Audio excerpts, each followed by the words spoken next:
So, dear friends, আকৌ লৈ আহিছোঁ DLED previous year question.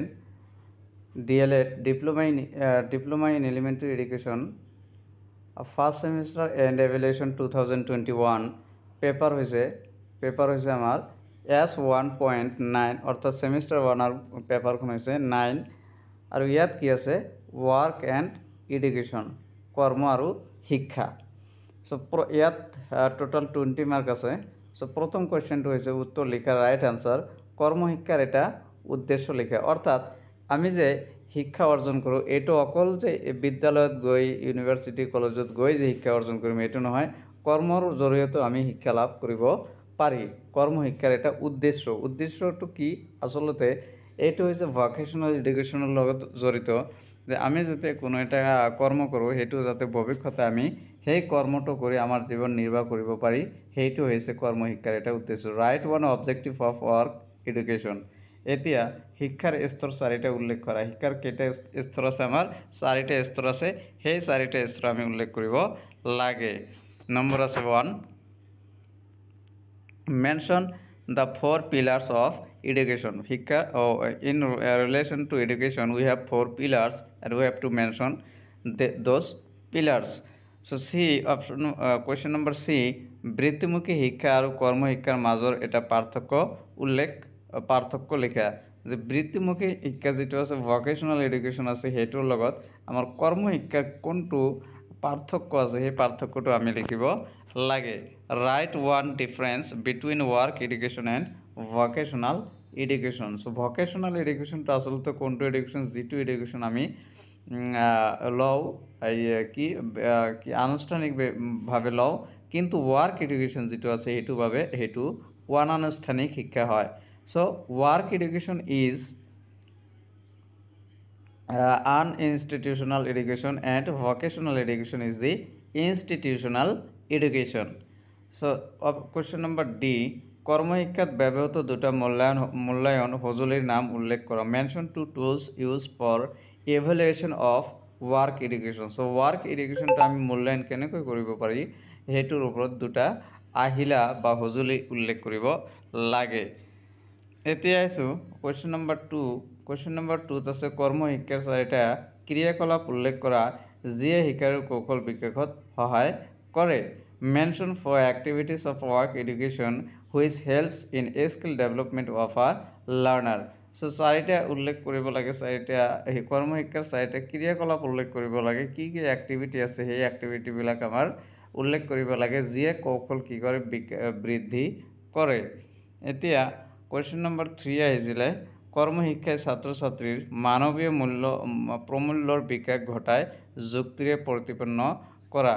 Work education promote humanistic values of students justify. So work education এটো আসলতে আমাৰ প্ৰমোট কৰে কি হিউম্যানিস্টিক ভ্যালুজ অফ স্টুডেন্টস, যে বিভিন্ন মানুহ যে বিভিন্ন কামৰ লগত যে জড়িত হৈ আছে সেই জড়িত হৈ থকা কথাখিনি কিন্তু আমি শিকিব পাৰি আৰু কোনো এটা কামেই সৰু বৰ নহয় আৰু সেই কথাটো আমি অনুধাৱন কৰিব পাৰি আৰু তেতিয়াই কি হয় আমাৰ মানৱীয় প্ৰমূল্যৰ বিকাশ ঘটে, হিউম্যানিস্টিক ভ্যালুটো কি হয় ইনক্রিজ হয়। এতিয়া আহিছোঁ কোয়েশ্চন নাম্বার 4 সামূহিক সম্পদ কি অর্থাৎ সামূহিক সম্পদ যি সম্পদ কোনো জাতি ধর্ম ভেদ নাই সেই সম্পদবোৰে হৈছে আমাৰ সামূহিক সম্পদ। তোমাৰ অঞ্চলত উপলব্ধ সামূহিক সম্পদৰ এখন তালিকা প্ৰস্তুত কৰা।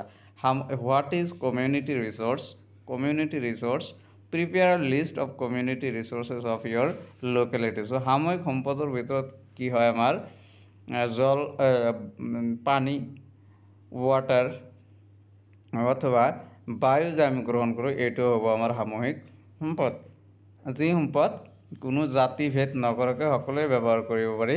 ৰাস্তা ঘাট বজাৰ এইবিলাক হৈছে সামূহিক সম্পদ।